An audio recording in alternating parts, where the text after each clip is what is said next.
I really enjoyed, you sent me a message about agency.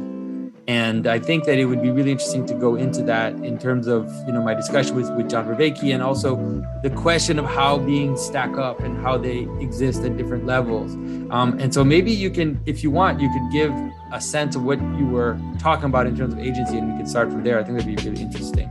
You mentioned that agency, that even higher level agency doesn't necessarily require consciousness, and that to a certain extent, consciousness is that most of the things we do with agency actually don't require consciousness to kind of seep into the things you're doing. So, right, you going downstairs, skills, as you master a skill, you actually become less and less conscious of that skill. Yes. And so I really thought that was a really great point, because like, let's say the state before you learn a skill, you can't know what's relevant and what's irrelevant.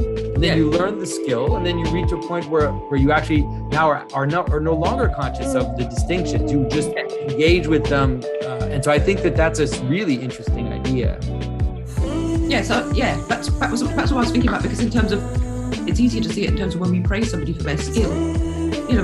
A concert pianist isn't going to be thinking, consciously remembering the scales and where to put each finger. You would just be unable to do it. And I presume, like, when you're doing your carving, you're the stuff that you had to learn, that you just do it automatically, I should imagine. Yeah, and there's a sense in which, like, you could see that in the positive, where you accumulate a skill and then you become unconscious of it. But you could also see it as a habit sometimes, like a bad habit, that at first you engage with consciously, and then slowly it becomes part of your being. And then, you're not conscious of the nastiness you're spreading sometimes. Yes. You're actually unconscious of it because it's been completely assimilated to your being. And it's interesting because you can understand, like, anybody who's played a sport and is good at playing team sports, or has done something, or like, say, worked in a play or something, where all of a sudden you actually give up your immediate agency to a certain extent, or like your independent agency, in order to participate in a higher form of agency. There's a weird kind of magic that happens, and you can even experience it almost like as a form of ecstasy. It's like a little ecstasy, because you feel as if you're participating in something bigger than you.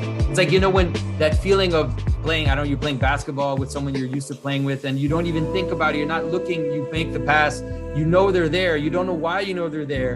And then they get it. And it's like, and you have this sense of like, right, the world is one or whatever. It's almost like a little religious experience to have that happen to you. Yes.